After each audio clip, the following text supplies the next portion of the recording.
Um, Today is Thursday, September 24th. Our presenter is Dr. Jennifer Klein, and I'd like to welcome you all. I am, as usual, the tech host for our schmooze this evening, and Shoshana will be our program host. Can everybody hear me okay? Great. We are recording this session, and it will be posted on the Becky website under the Becky Online Schmoozes, which is under the Learning menu on our website, probably in the next several days. You can access the recordings from almost all of the other schmoozes we've had since we began. You can also find there, and there is a link in the chat right now, 2 articles that Jennifer made available to us relative to this session. You can download those now if you want to, but don't read them during the presentation, and or you can read them later. I think that Jennifer's going to be doing some screen sharing tonight, some photographs, maybe some slides.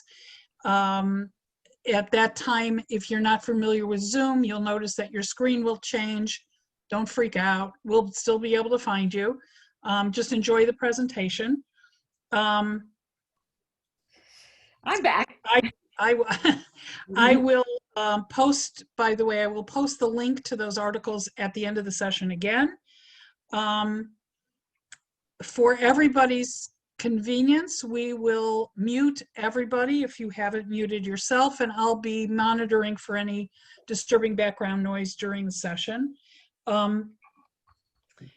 Jennifer is going to give her presentation, and then at the end of her presentation is when we'll address questions or comments.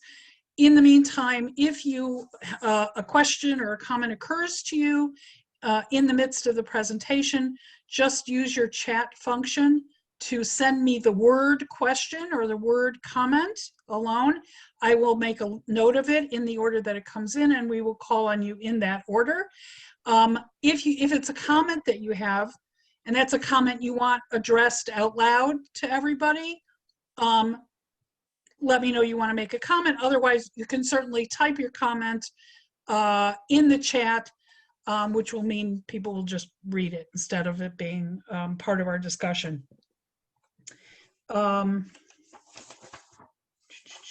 I think that's it. Does anybody have any questions about our format this evening or any technology?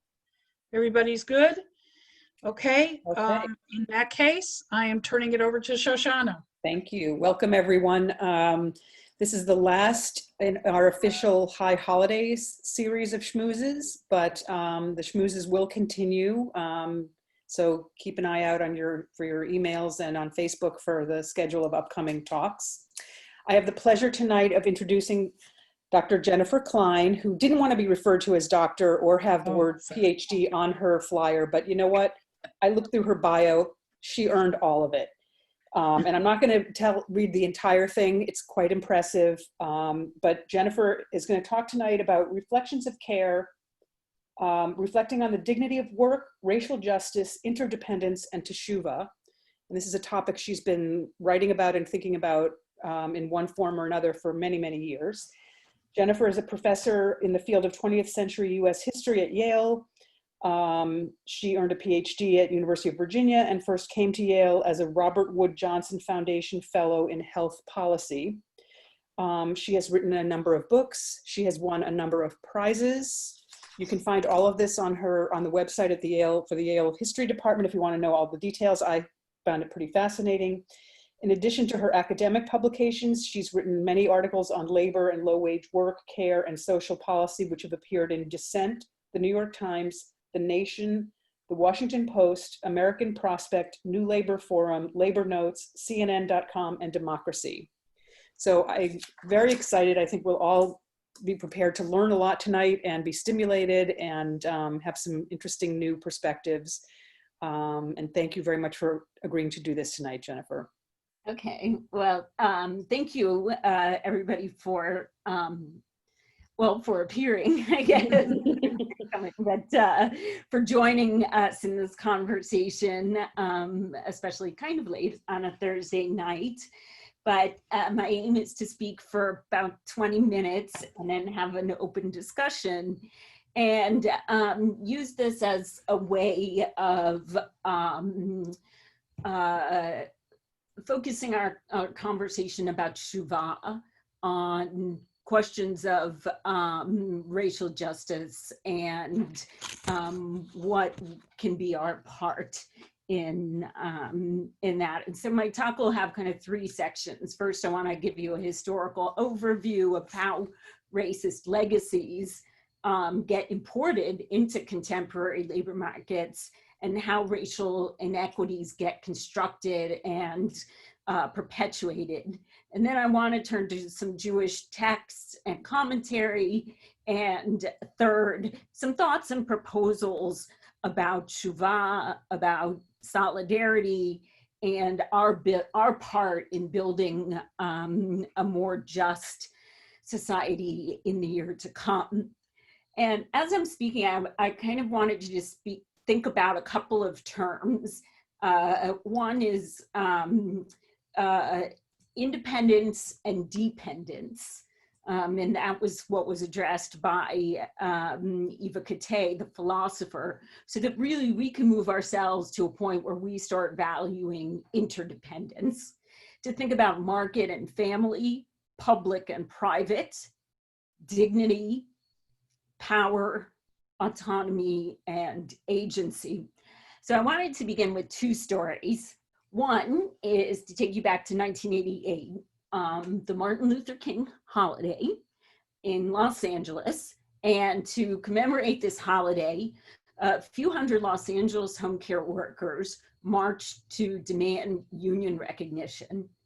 And as they said, quote, "This is Memphis all over again," as they addressed the mostly female and minority crowd, saying, quote, "We are saying today, we are somebody. We're men and women who deserve to be treated with dignity." So they took, the phrase from 1968, "I am a man," and, this time, moved forward with it as "we are somebody."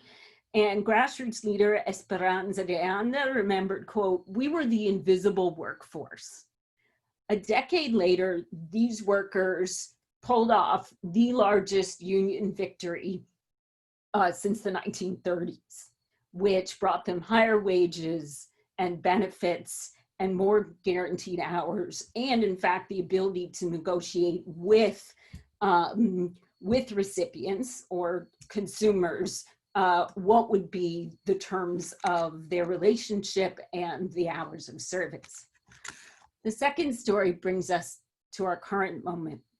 On May 1st of 2020, Hustia Barros, a New York City home care worker and labor activist, passed away from COVID-19. After working 24-hour shifts for 14 years, Barros had injuries and she had compounding medical issues. She had asthma, stomach difficulties, heart problems. And so her doctor determined she could no longer work 24-hour shifts. He wrote a note to the home care agency saying, she can't do this. Could you please assign her to 8-hour shifts? And the response of the agency was to drop her, to end up with no work. So either she was going to work 24 hours for 13 hours of pay or nothing. Barros found her voice, though, to fight back through the Ain't I a Woman campaign. This stemmed from an alliance among female immigrant workers and US-born garment workers, plastics workers, and home care workers through the National Mobilization Against Sweatshops, an organizing effort that sought to end these 24-hour days, especially where you get paid only 13 hours, using the courts and direct action and legislation. And they actually chose to invoke Sojourner Truth very particularly. It was their choice to name it the Ain't I a Woman campaign and to see it, quote, as a new women's movement fighting for control over our time, health, respect, and payment. It's a cross-racial group. And for them, Sojourner Truth, if you think about it, she linked questions of abolition of slavery and women's rights, of emancipation from coerced labor and from patriarchy, the dignity of women's labor, and the dignity of the release from work, not to have to work all the time. But this legislation, which would seem so obviously humane and actually jarringly anachronistic, has been stuck in the New York State legislature. Here we are in the 21st century, and you cannot actually pass a bill that says people should not have to labor for 24 hours. And Cuomo, of course, has ignored it. And now with the COVID crisis, they're expected to work even longer hours and even more hours off the clock. And so their demands have increased to include PPE and testing and safe transportation. So I think just about all of us have an immediate and personal connection to the challenge of providing care for family. And the direct care workforce includes a spectrum of jobs consisting of millions of workers. It's always surprising when we get to our political campaign moments and they look at the steel workers or the auto workers. There's 150,000 steel workers in this country, right? There's 4.5 million direct care workers. So these are the jobs that really define our economy. And so for the sake of our discussion and honing in on racial disparity and equity, I want to focus on nurses' aides, personal attendants, in-home support workers, home health aides, the frontline caregivers, and the people who have made the least money and had the least protections. And so obviously, when we think about care, we do want to think about the rights of elderly individuals, the rights of persons with disabilities. But for tonight, I'm shifting us to think about the workers and what it means for them to also seek dignity, self-determination, security, and personal and social self-worth. So we have an aging population. We have a medical sector that can keep people alive for, extraordinarily prolonged life. And yet we really have not come to terms with the social implications of this, in particular by developing a real long-term care policy. And in the absence of a long-term care policy and in the absence of social insurance to cover long-term care, what happens is the assumption that the only way we can provide this is through cheap labor. And the way that care work and provision have been structured in our society is by setting up a zero-sum equation.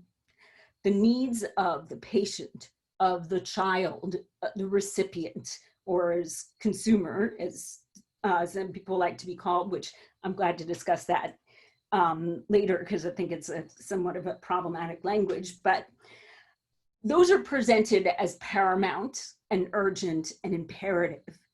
And so then it's assumed that either wages are low, and so access to service is broader, or wages and compensation rise and access must be cut off and recipients suffer. And so this demands self-sacrifice and self-denial on the part of workers.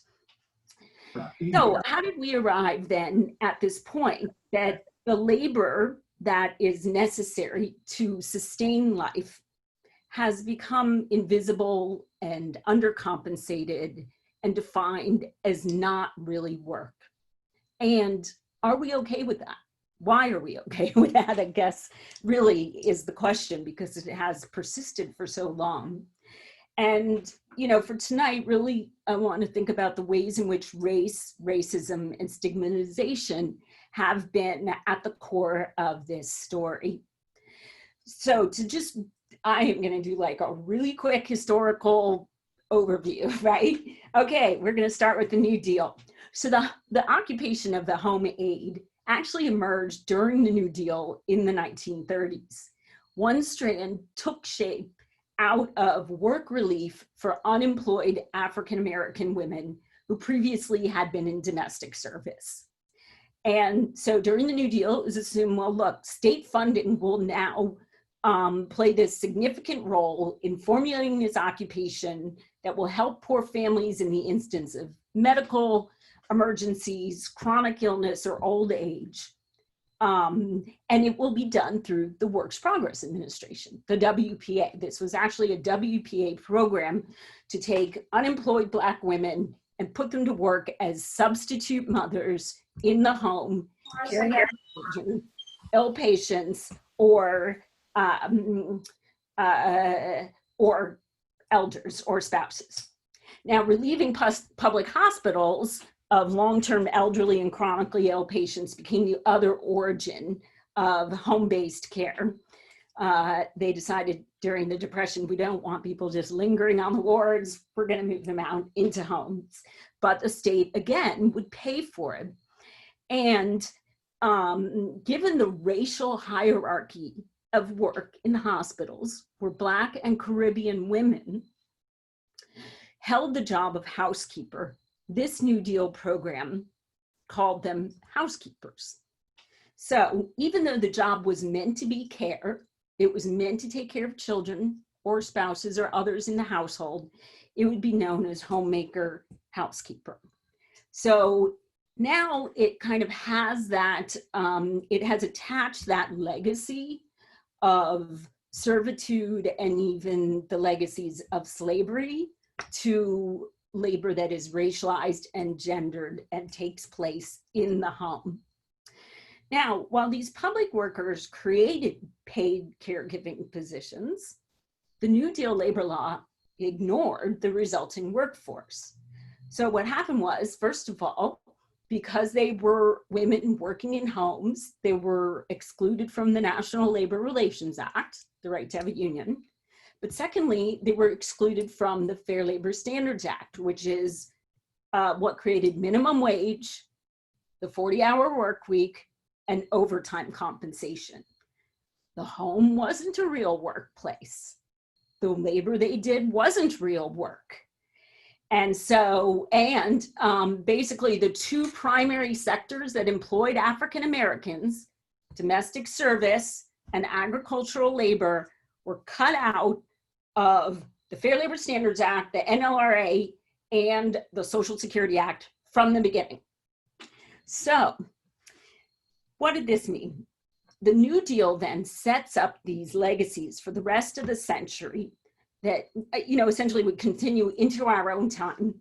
That one, female public assistance recipients would be the ready supply of labor for home care jobs. That is, these are supposed to be the natural jobs for poor women of color that they should do. And secondly, that these very jobs would be excluded from national wage and hours laws and labor standards, and that would remain in place perpetually.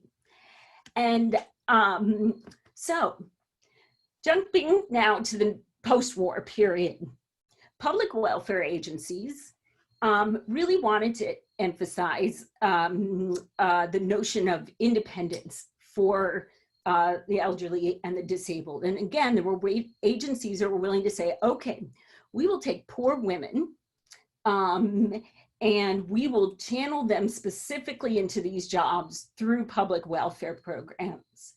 And it's interesting because there's this dual language about dependence and independence. And so welfare administrators and policymakers thought, well, if we enable elderly or disabled persons to live at home with a caretaker, they will become independent. And within our model of liberal citizenship, independence, it is what is most valued, right? It's this total, it is what entitles you to citizenship. At the same time, they looked at poor women who received welfare support and said, well, they're dependent on the state.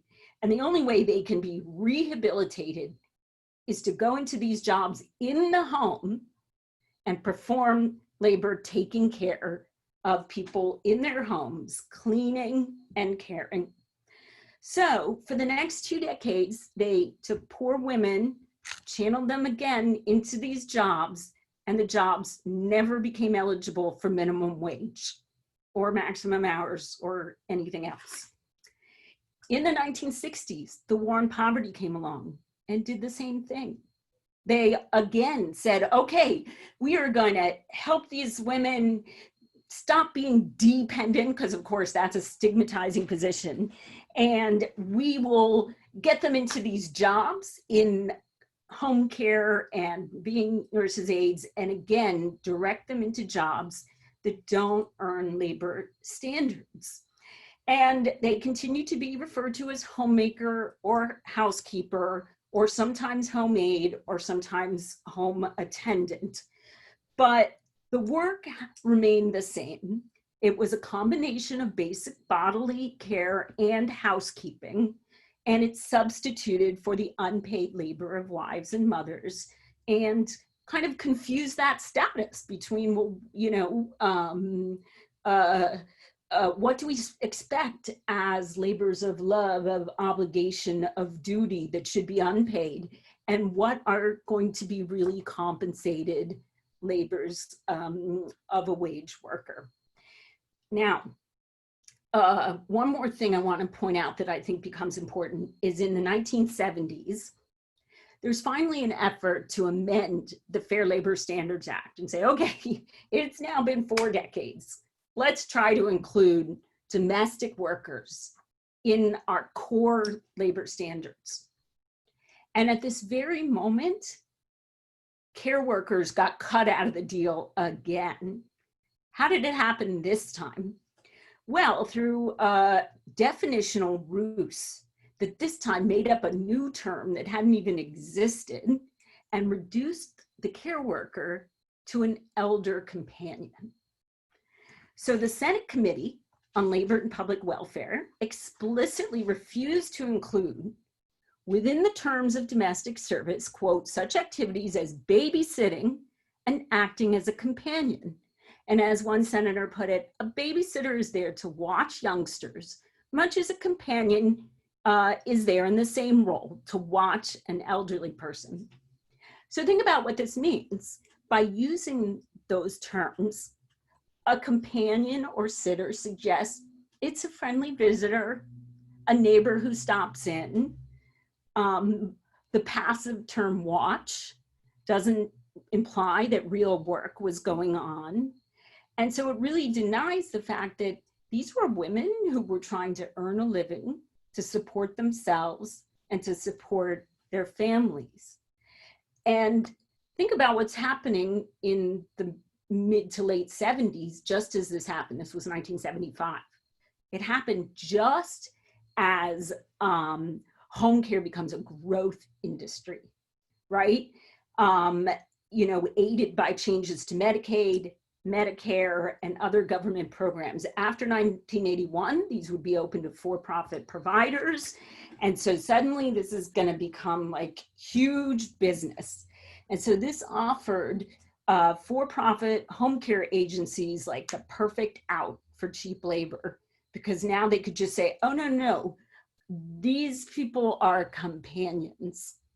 And this companion exemption has been held onto tenaciously ever since then. So, okay, I wanted to just show a couple of pictures. So now I got to figure out the share screen thing. Because I had written an article on this. You know, I've written several op-eds on this, and a couple years ago, my piece appeared, which was talking about how are we going to value this labor. And this was, oops, how do I do this? Slideshow. Oh, this was the image. Can you guys see that? Yeah? Okay. This was Yes, that's fine. Okay, this was the image that appeared with my article.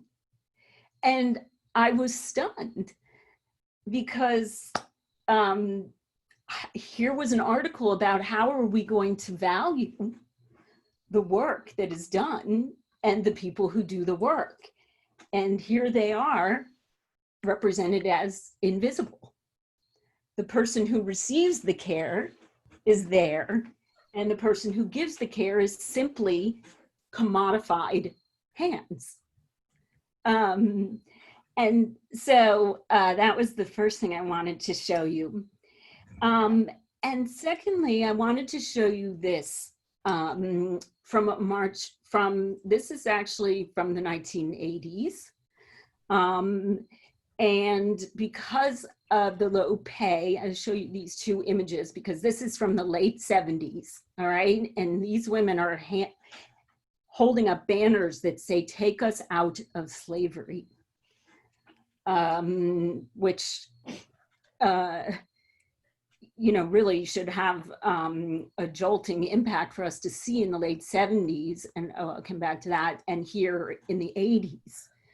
So what we see is, first of all, decade after decade, each of the welfare programs that came along, whether it was the War on Poverty in the 1960s, comprehensive training in CETA in the 1970s, workfare in the 1980s and 90s and the turn of the century, policymakers and welfare administrators never shook their faith that poor women would be rehabilitated by channeling them into new jobs, doing domestic work and care in the home.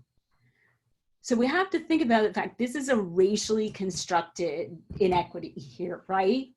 And then each time representatives of workers have gone back to the courts to try to get them included in the Fair Labor Standards Act, they've been shot down. So law and policy, employment structures have maintained this racial hierarchy. So, so the ideological and cultural legacies of servitude and slavery also remain tenaciously attached to the work. Yes, it's paid, but not much. And then the gendered assumptions that, of course, women should just do these jobs unpaid out of love and obligation. So, all right. And here is interesting. I'm not going to get into the organizing story at this moment because I really don't have time, but workers continually referred to themselves as feeling invisible. And when they finally organize in different forms through different movements, sometimes through welfare rights movements, sometimes as domestic workers, sometimes through care workers unions, they embrace this phrase, invisible no more. And so that was really powerful for them. And maybe I'll come back to that. And that's something for later. But anyway, okay, so I'm going to do end of shared text. Okay, so now I want to refer to some Jewish texts, and I realize I'm getting down to the end of my 20-something minutes, but the Torah does recognize on several occasions there are caretakers who are not family members, for example, who care for children. There are halakhic and Talmudic sources that discuss the substitute caregiver, for example, the nursemaid. And there are instances of the nursemaid breastfeeding other women's children, and rabbinic discussions of the menachet, if I'm pronouncing that right, but you guys can correct me, menachet, who sustains the position. And these rabbis say, you know, this can be subcontracted, right? This is a kind of labor that can be outsourced. And yet, because it is bound up with many familial relationships, with intimacy, with bodily fluids, sustenance in the Torah, with lineage, it's also understood in Talmudic sources to be a unique kind of labor that has a tendency to overflow the categories of ordinary commodity exchange. For the rabbis of the Talmud now, and there's like a whole legal apparatus that's built up around this, and I'm drawing on Mara Benjamin's book, The Obligated Self, and several of you probably remember her, from when she was here at Becky. For the rabbis, I mean, the legal apparatus they built up around this is to prop up patriarchal control. But as we see in our current economy, and caregiving does create and rely on affective roles, on trust, kindness, sensitivity, compassion. The problem is these simultaneously have become grounds for exploitation. People who do the jobs do want to have trust and give compassion and provide sensitivity, but these can't also be the source for exploitation. And so what I wanted to suggest is that we might rethink our texts in ways that move us away from the assumptions that the commodified labor we purchase on the market, where a nursing assistant is just like any other nursing assistant, but not subsume that person's individuality or other relationships. And also not doing this by insisting that the caretaker is just part of the family, that is our family. Because I think that can become a relation of dominance. And historically speaking, referring to household employees or caregivers as one of the family has usually obscured and masked unequal relations of power. I mean, they may say, yes, you come into my household and you're part of my family, but that relation doesn't go the other way. It's not like next week Sunday dinner is at the household worker's house. So it does create power. So in thinking about the Omenet or the Meneket, there's the story of Rebecca and Devorah. And Devorah is really there with Rebecca as a long-term caretaker throughout her life, and think about what those relations mean. And then I just want to bring in the story of Sarai and Hagar, because we read that this week. And Hagar, whose name means stranger, was of course an Egyptian female slave, Shifa. The labor she is expected and then ordered to do becomes ever more intimate, to the point where, I mean, she's even supposed to, sleep with Abram and produce a child for him. And after she bears a son, she runs away, but she's told by an angel of the Lord to return and submit to thy mistress under her hands. That's in Genesis 16. Hagar does suffer exploitation, and she does suffer anguish, and she feels it as torment.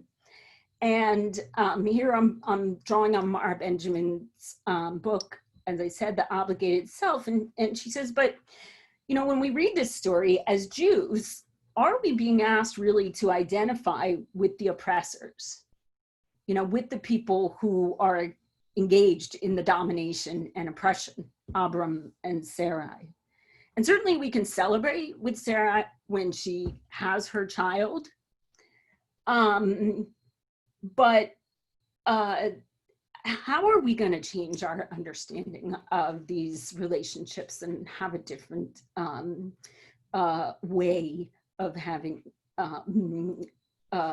relations in the home? Our sages recognize, and I'm getting to the last section of my talk because I realize this is like time going fast, but our sages recognized the market does penetrate. Jennifer, yeah. You're not as tight on time as you think. Oh, okay. Okay. I mean, you can certainly go over it. We want to end about 9. So far, there aren't a lot of questions. So please continue because it's fascinating. Okay. So, so as our sages recognize, the market does penetrate the home. There certainly is a fluidity between public and private, between unpaid and paid work. And, recent Supreme Court cases like the Harris v. Quinn case, what conservatives have wanted to do is act like, no, we can separate these and we can act like the home is an insular space. And so the union doesn't belong there, the state doesn't belong there, labor standards don't belong there. The home is the insular space of the patriarch. But the fact is the market has long penetrated the home. The state has long shaped the relations that are there, and racial hierarchies have been part of the household for a long time. And so I want us to recognize these and be explicit about them. Now, so I want to move on to the final part of my talk here.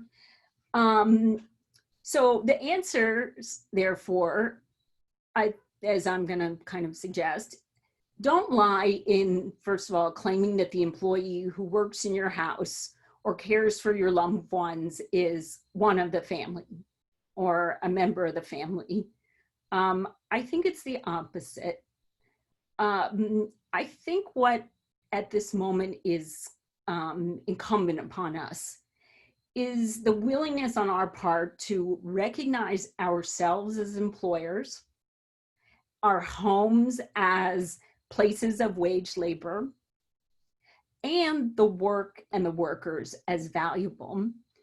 So there's 3 suggestions I want to make here as we think about Teshuva and what we might do in the year coming forward.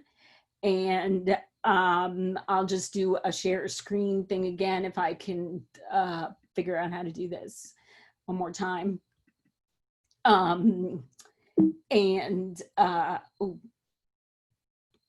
Oops, where did my thing go here? Oh, yeah, cool. All right. So one idea that has been pursued in various states is actually both a domestic workers' bill of rights and a home care workers' bill of rights. It has passed in states like Massachusetts and New York and Hawaii and elsewhere, and there has been one that has been proposed in Connecticut. And if you look at the website of the National Domestic Workers Alliance, you can find it there, and I think the Brazilian Worker Center of Bridgeport. But here are some of the planks in general. And as we can see, again, the person being cared for has sought mightily for dignity, has sought mightily for autonomy, as well as the person who is doing the caring. And so we want to think about these together. And so that's also why I think we need to get away from this liberal notion of citizenship, that the citizen who is entitled to rights is independent, either because they're independent through wage work, they're independent through, property ownership, they're independent through physical ability. And instead, we need to think about the fact that, one, we all have moments in our lives when we face some form of dependence and need.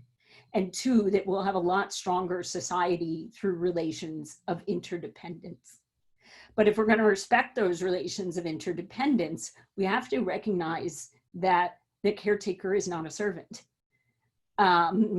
And to think in terms of actual economic policies that do give a person a day off, that do give them vacation. I mean, there are actually people, as I said, working 7 days a week, working 24 hours a day, and that just shouldn't be acceptable in our society. So here are some of the ideas. I'm just going to let you read them without me going through them, but things that would actually standardize the work experience, give people security, and get back to a notion of both individual and social security, because these are the kind of rights that other workers became eligible for in the 1930s. And then actually now they're all being stripped apart. And that's one of the other compelling things about COVID, is that it has hit us at a moment when all the New Deal standards of work and rights that came with it have been in the process of being dismantled. So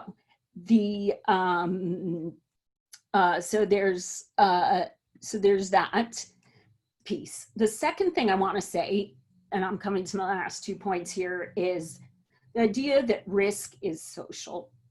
We have to keep in mind that the politics of the last 3 decades aimed not only at the privatization of public services and benefits, but the privatization and individuation of risk. So, both shifts, rested on the tenets that markets would effectively distribute resources, regulations impede the flexible adaptation and innovation, individuals see themselves as consumers whose needs can be met through the private market and the family. And individuals can just work, save, compete, and embrace personal responsibility for whatever it is: education, housing, medical care, safety, disability, long-term security. And plenty of people, as we know, whose lives don't match this reality, but it's a fantasy that has a very powerful hold. It's an ideology that has a powerful hold. So I think that what has happened with COVID is the fact that risk is social as well as individual has just come rushing back into the foreground. The privatization of risk left the American population in a distinctly vulnerable position to meet the major social crises of a new pathogen, because the marketization of so much left us with lead poisoned water in places, and chemical poisoned water, and dismantled public health systems, and delayed routine medical care, and degraded schools and housing, and overcrowded prisons. And it's even left us bereft of the ability to act and argue for the common good or public interest. So what my 2, points here are: 1, unchecked racist violence, economic insecurity, and a rapidly spread contagious disease really drive back the question of how are we going to socially manage risk. So we need an elemental restructuring of employment around new conceptions of time, and we need to socialize risk and democratize power. So my final point is back to the politics of time, which we've seen with these care workers they have always experienced non-standard work time, work that overflows the boundaries of the so-called 8-hour day. But now that's hit the general population, right? We have dismantled so much of the Fair Labor Standards Act. So I want us to rethink our politics of time and have a feminist rethinking of time that can elevate family needs, but that also is going to put us in solidarity with people who have been at the bottom of the hierarchy of a caring society for far too long. So we build a solidarity economy and we build a caring society, and we do it, I think, through Teshuva and racial restitution. Yasher koach. So far, nobody has let me know that they want to ask any questions or make any comments, but I'm going to open it up right now.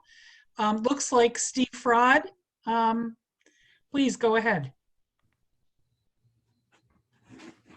Can you unmute yourself? Good. Thank you, Jennifer. That was terrific. I had a question. Maybe you deal with this in your writing, so if so, just direct me. But how does this all intersect with immigration reform? It seems to me that it's a very close relationship that I don't think you touched on. I assume that a major percentage of the home care providers are immigrants of various statuses, some who don't want their presence to be known and some who Right. do. So aren't they in a kind of double or Yes. Yeah. compounded situation? Yes, and I write about that in my book. It's interesting to see the regional differentiation. So on the West Coast, it's a number of Latin American workers from Mexico, but also Central and South America, and a number of Asian workers from Thailand, from Cambodia, but also Filipino workers who have been here for a long time and have had legal status here. On the East Coast, it's a number of Caribbean women and women from the African basin. In the Midwest and South, it still remains heavily African American women, and even in the Northeast as well, African American women. We found that in the Northwest, there were also women from Eastern Europe doing a lot of the job. So first of all, yes, undocumented status is clearly a major part of what undercuts their ability to push for decent standards. But that's why I think collective action and social alliances are so key, because if you're one group of undocumented people in one small community, then yes, there's a whole lot of fear. But if you're in a union of 75,000 people, and you're also allied with, independent living movements, and you're allied with other groups, and you push at the level of the State House for a change in policy, then that makes a tremendous difference. And so what has happened is actually for people who are immigrants, who don't speak English, who are undocumented, that collective action has actually proved a way to overcome the isolation of the job. Because, the job is you're one person in one house, or you're one person going to multiple houses. And in a state like California, where actually the program will pay family members to care for another family member, you may just, be in your home caring for your adult disabled child, or for your parent or spouse. And so a number of workers who I interviewed who are immigrants talked about, I thought I was the only one doing this work. I just didn't know there were other people out there. And once they actually came into a collective setting and found out there were tens of thousands of other workers doing this job, one, they couldn't believe it. Two, it was incredibly empowering. Three, it really gave them a sense that what they do is work. I mean, this one woman was saying, well, I had been taking care of my parent all these years, and I just did it. But then once I had to fill out the forms and document everything I do, and each hour that it took, I realized I do a lot of work. And so I think that actually having collective action and having social alliances has given care workers the courage to step forward and fight for better standards, even if they are not in the country with legal work permits. I think Shoshana had a comment that she wanted to share. I was struck by something you said early in your talk about the idea of both babysitting and companions, as that we're people who just sort of kind of sit with people who need care. And I was thinking, yeah, but the reason those people need care is because we need to maintain their safety, the safety and the health of those individuals who can't take care of themselves. And it's a kind of a weird, difficult concept, but obviously if you could leave someone alone and they could take care of themselves, you wouldn't be paying somebody to do it. So if it's important enough to bring somebody, I know it sounds so obvious in a way, but I feel like we kind of always have to remind ourselves that that's this is very important work, and we've always taken it for granted. Partly from the beginning, it was women's work, so that was the original reason it was discounted Yes. and Yes. undervalued. And now, you know, there are compartmentalization within that. But I had never thought about that. Like if you're thinking of somebody as just a companion, but you don't need a companion unless you need something more than that, you know? Yes. And I think actually, as the rabbis said, it's work that overflows our attempt to put very precise boundaries on it.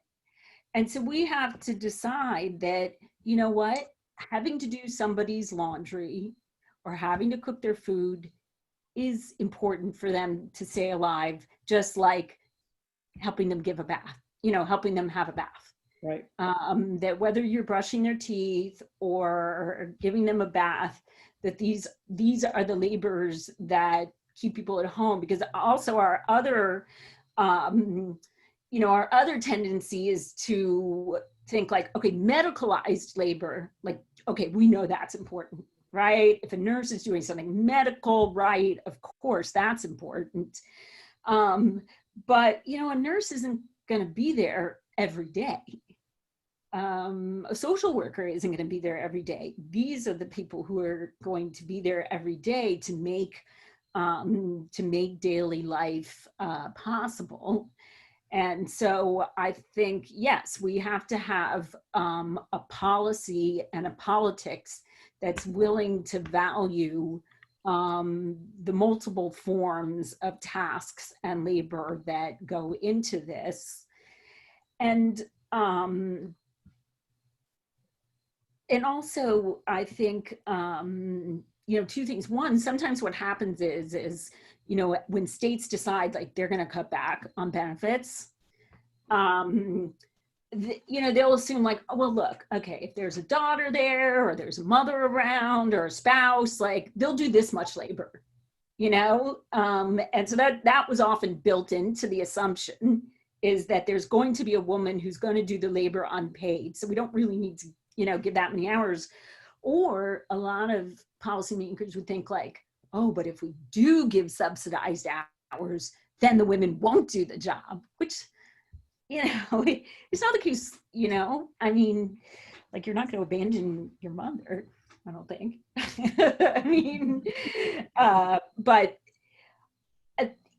I mean, we could also, there are societies where part of their social policy is, okay, if people have to make a choice to withdraw from the waged labor market to take care of their loved one at home, then you will be compensated for that, because you are losing income for that.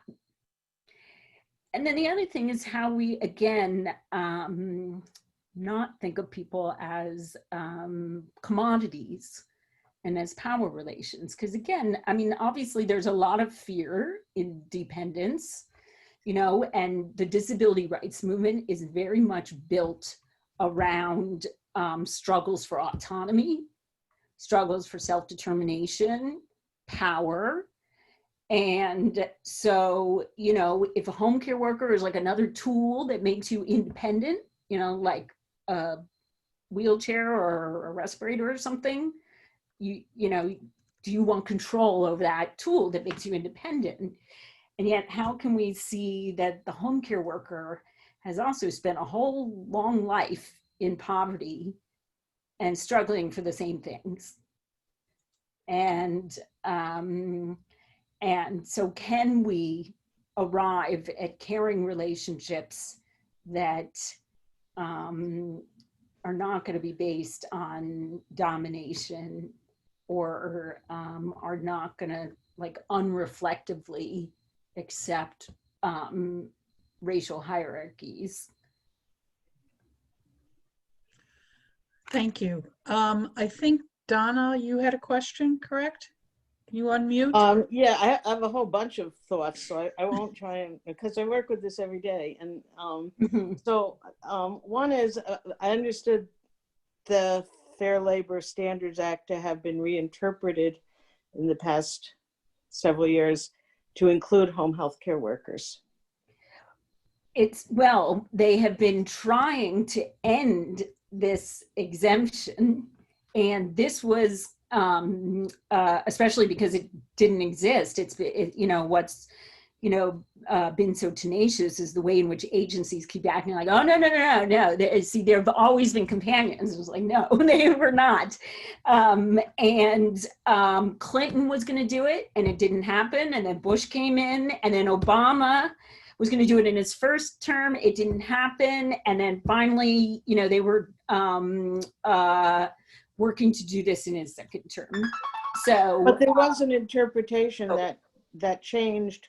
I don't remember whether it was a mere interpretation, but I know it changed the entire way the home care program had to pay people, and unfortunately knocked a lot of available services out because the state didn't start paying people what the Fair Labor Standards Act now required them to pay. And so services that were formerly available to people aren't always available. But I do think they are included. That's where to fight. That's where, though, alliances need to fight. I mean, I think, what happens too often is people say, well, look, sorry, the benefits have been cut. And so we can't have wages raised.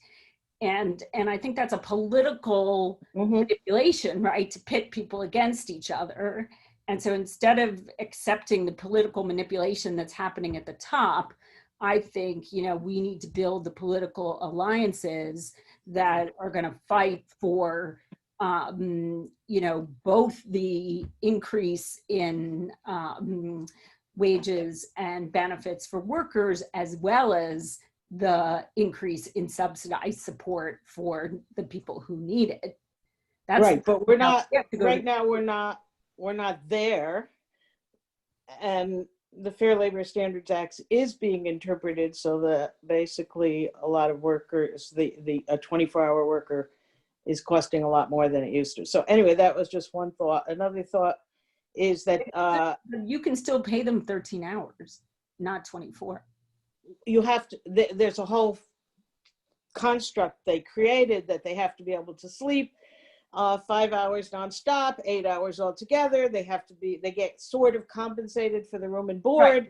Right. And so it's all figured out. Yeah, I realize, but the Fair Labor Standards Act itself includes them now. And it's just that they manipulated the rules sort of to still keep the pay low.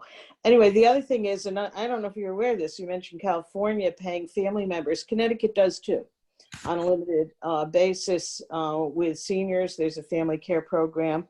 Also, there's a couple of rules within the Medicaid program where you can transfer assets to a caregiver in exchange for care, basically. So there is some of that fair family compensation. And isn't that one of the things that Trump administration has been trying to end or curtail, is that the Medicaid money cannot be passed through to higher wages for the workers?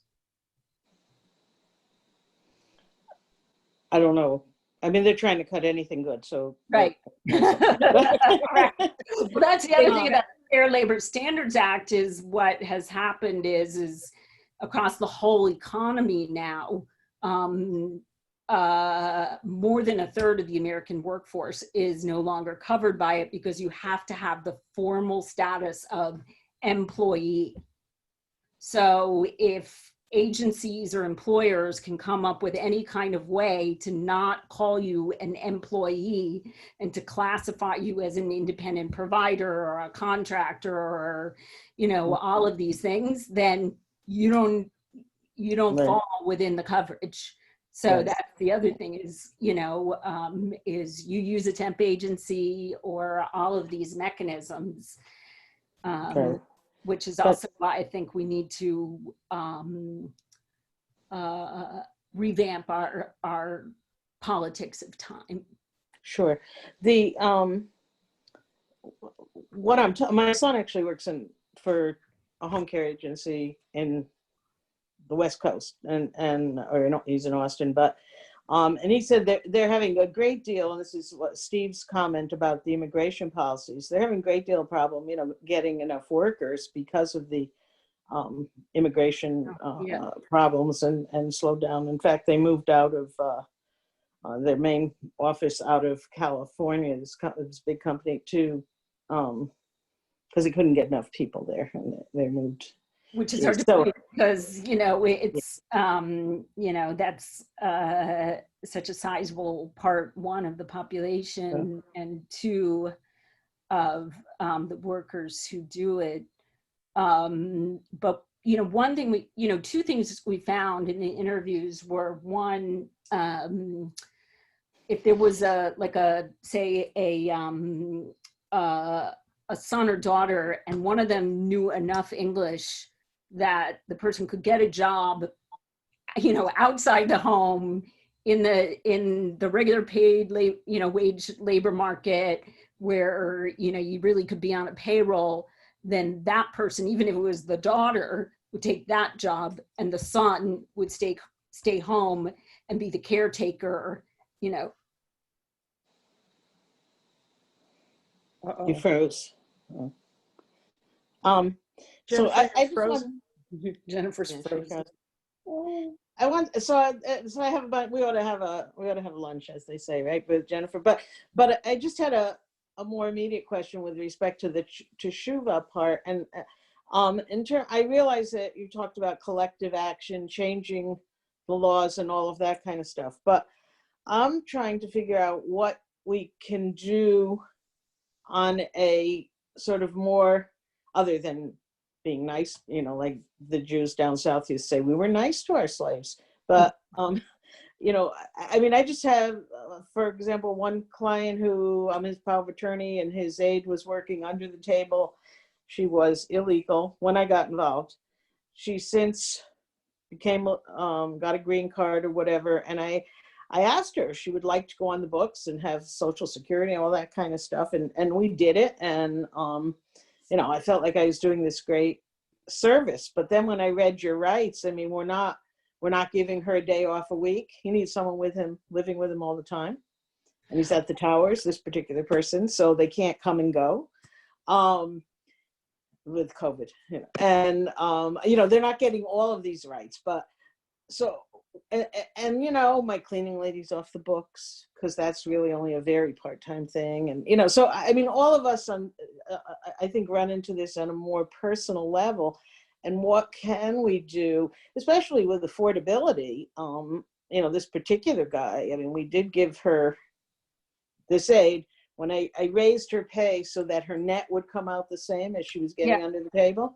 But there was only so much you can do. We still can't afford to give her days off and all of this other stuff. And that's, I'm just using this as an example, but what can we do individually to really make a difference with the caregivers we are connected with? I know a lot of us have had, caregivers for the kids and all that kind of stuff.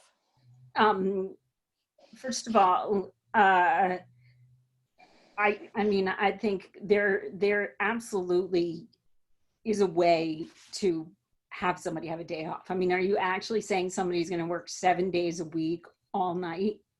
No, she lives there. He sleeps during night. This woman gets right. sleep. No, but if somebody doesn't go home at night, they're not off the job. She doesn't have a home. This is where she lives. But I think that for example, with COVID, one of the ways we didn't talk about this disease, especially as it was spreading for healthcare workers, is we talked about, okay, there's got to be masks, there's got to be social distancing, containment. But again, we didn't talk about employment policy as part of this. Why is it, for example, that you can't have somebody working 3 days on, 3 days off, so that there is time for recuperation, or 4 days on, 4 days off, without wages going down? There has to be an employment policy that is going to enable people to have time to recuperate their bodies so that they don't become susceptible, to illness. And, set up a rotation of 2 workers only. But I think that, we cannot expect people to be our servants. to be working every day, 24 hours a day. We will not have, one, a just society, and two, we will not meet our needs. There is no way that we can do it, because anybody who is working in that way, first of all, is too run down ultimately. Secondly, we have to get back to the notion that the money is there and stop accepting the austerity arguments. I mean, to say that there's no money in Connecticut is bullshit, right? We have the wealthiest people in the country living right down the road in like Greenwich and Darien. We should be fighting to, tax the rich, have progressive taxation, and it would pay for all of this. Again, these are collective and political changes, but on an individual level, for example, this aide needs a full week's pay, not a 3-day or a 4-day pay. She does when she needs to get away. She has a network of people. She manages to find herself a substitute and do whatever, but and pay them out of her pay, I guess. But still, she's making a good wage now, and so why would you dock that he wage? can't afford, huh? Right. Why would you dock that wage? There's no reason to I didn't dock the wage. He can't afford to pay more, I'm saying. He can't. He's paying her, over $50,000 a year plus all the benefits. Well, we should have social insurance is what we should have. But here's the thing. Well, we should, but on an individual level, we don't. On an individual level, we need to build the alliances that are going to pass these policies at the state level. Jen. What Donna's saying is, in the meantime, individual families have their own situations. Yes. Jen, you and I have a situation with an employee. Yes, but we cannot pay her as much as we would like to pay her. In fact, we're trying to pay her less. We give her the fact of the matter is, look, people have individual issues. You got to. I know, but we do give her paid vacations. We do give her paid day off. We do give her. This is not a matter of justifying us or justifying Donna or justifying any particular person. Yes, a political movement has to include absolute dignity and fair treatment of every worker and respect for every kind of employment. Yeah, that's where we're going. That's what. No, it's not where we're going. Well, no,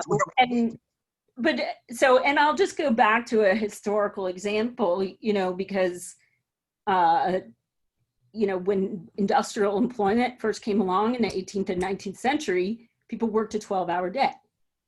That they worked a 12-hour day and they worked 6 days a week. And so one of the great mass movements of the 19th century was the 8-hour day movement. And, think about what the phrase for that was, which was 8 hours for work, 8 hours for rest, 8 hours for what we will. But the point was 8 hours work without a cut in pay, without a cut in income. And so I think that's why I'm saying we have to reorganize how we're going to think about the relationship between time and pay. You don't pay the person for 3 days. I think we need, to be thinking about how we're going to deal with this pandemic in terms of employment policy as much as in terms of what's recommended for public health. And the fact is through collectivity, the care workers in Connecticut who have unionized have been able to engage in collective bargaining. That is what puts their wages up, because I think there are agencies that just decide to declassify them as employees, or they only get they don't get enough hours to qualify for coverage as employees. So I just think that we should support people's attempts to negotiate with the state. To join a union, frankly, and negotiate with the state, which is where that higher wage is going to come from. Not everybody can pay, $25 an hour, right? Or $30 an hour, and nor should they be expected to, but the state can. So can I make a comment? Sure. Yeah. So I thought it was interesting, the idea that families who are the employers think of the employees as part of the family. And I can think of some examples of that in my extended family. I never had that. I mean, never had anybody working for me or whatever. And then I think about, well, there are some benefits that came from that, and it's patronizing. I get it. But if people didn't think of the people who worked for them as part of the family, then I'm not sure. Like some people, some cousins who had their home person who was helping with the kids. Actually, I think she was mostly taking care of the kids. When they wanted to travel, the kids reached the point where they went and stayed at her house. So then they actually gave her a lot of money to fix up her house and make it a lot nicer. So it would be pleasant for the kids to stay there. And, you know, as I said, I see that as patronizing, but I also see it as a real benefit for her. Should they have just paid her a lot more money? Well, I'm not sure it would have worked that way. So I think that, I mean, that's one of the things about household labor and care is, you know, when it's so wrapped up in assumptions about family relations, how do you, how are you able to kind of set boundaries, for example, on hours? You know, is there an expectation that the person just has to keep staying there and staying there and staying there? Or and another thing is if you look at the history of domestic servants, Black domestic servants under the Jim Crow era and along a long historical range, all the kind of memoirs, interviews, diaries, they talk about how, well, yes, they said I was part of the family and they would give me their leftover food and they would give me their, you know, the clothing they didn't want. And so we would get these discarded clothing, but it wasn't seen as a positive thing. So Jen, I'm just, okay, when things were being tossed out, they gave it to us. Like, are we disposable? So, I mean, I don't think you know, you people understood what I was thought as saying. no, but I mean, Because in this case, this is somebody who actually, I'm sorry to talk over you, but in this case, it was somebody that my cousins were actually listening to her. And she said, I don't want to stay at your house anymore. So if you're going away and I have to take care of the kids, they have to come to my house. Yeah. And they did that. But then they gave her money to make her house better. Yeah, so if that's a negotiated relationship, if that's a negotiated relationship, then, you know, that's different from a kind of hierarchical one that expects that when, you know, parents go off on vacation, this woman is going to pick up the labor at their house. So I think, you know, a negotiated relationship, you know, can be a fair one as long as everybody's explicit about what they're negotiating. Okay. But I do think that, you know, under the history of racialized domestic servitude, you know, a lot of the oral history interviews usually show that, you know, people resented like being given what they saw as like cast off clothing. Because they felt like they're being treated as, you know, here's something disposable, especially if you're not being paid, you know, well, I mean, I think they'd rather take the pay. But this is where we are. I mean, so we don't live in a Jim Crow society anymore, right? So how will we reflect on the ways in which legacies of servitude, of racialized servitude, are still with us? And, you know, what are the ways in which we want to overcome that, especially because, yes, all of us have episodes in our lives that require care. And the notion that everybody is going to be, quote, independent at all times or at any time is a false one, and it shouldn't be at the core of how we define citizenship. But I do think it takes a lot of work on our part to think through, again, what it means to have intimate labor that is marketized, intimate labor that is paid, but that does not perpetuate racial and gender inequities, which people have lived with far too long. Jennifer, thank you. I hate to interrupt, but I think that's a great place to stop. And obviously this is a topic that stirred a lot of ideas and interest, and we may have to continue it at some point, because there seems to be just a lot there to chew on. Do you want to say anything else, or just anybody else have a last quick comment? Donna, was that a raised hand? You unmute? Yeah, Donna had a comment. Yeah, I wrote a question in the chat. Oh, Yeah, but yeah. Okay, well, I can just say, I just wondered what, if you knew, because I've worked with a lot of males and a lot of Caucasians and all kinds of people, what percentage now of the sort of caregiver population in the US are minority women? It's, do you mean native born or immigrant or both? Both. Okay, I mean, I don't think it's greater than 50%, because, you know, there are plenty of places where you have poor white women doing the work as well. So, And men. You know, yeah, as I said, you know, it's interesting to see, you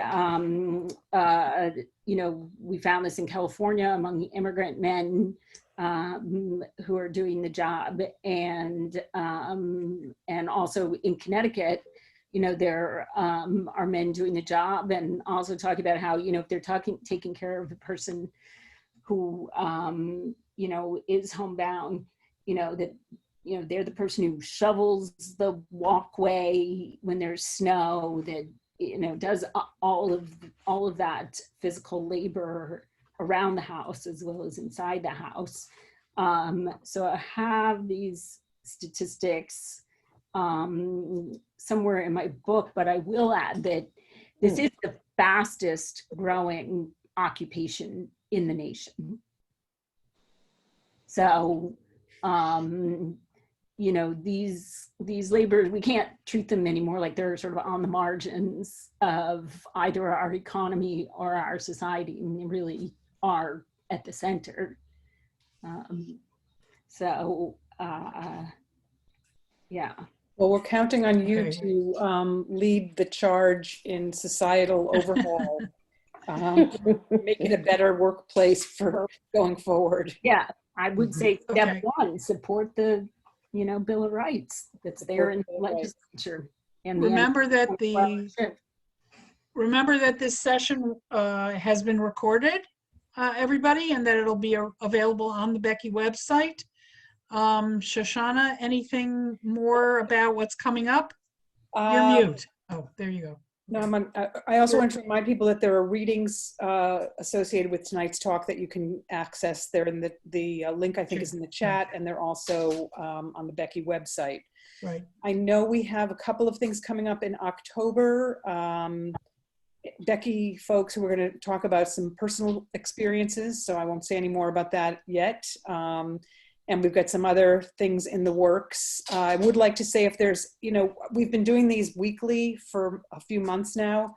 If there's anybody who either has ideas for schmoozes or would like to be a host of a schmooze, please feel free to get in touch with me or Daryl. I'm shoshanazaks@gmail.com. Daryl, everybody knows how to find Daryl. First at If we gmail.com. want to continue this, obviously people like having these ways to connect, and if we want to continue it, we need ideas and energy to keep it going. So, And by the way, my book is Caring for America, yes. Home Health Workers in the Shadow of the Welfare State. If you want to read all the other part of the story I didn't talk about, which is how workers organize and the disability rights movement and elders and, you know, the social movement part of the story and bringing it, you know, up to the turn of the century, which you can get at the Becky gift store, as well as on Amazon.com. I want to wish everybody again a Shana Tova and a Gemar Chatima Tova. Yes. If you have any questions about the High Holidays schedule and access to any of the services, live streaming, etc., check your email because it's in there, or check the Becky website. It's all there. Thank you very much, everybody, for coming. Thank you. Thank you. I hope you enjoyed this session. Be well, everyone. Take care. Bye-bye. Thank you. Oh.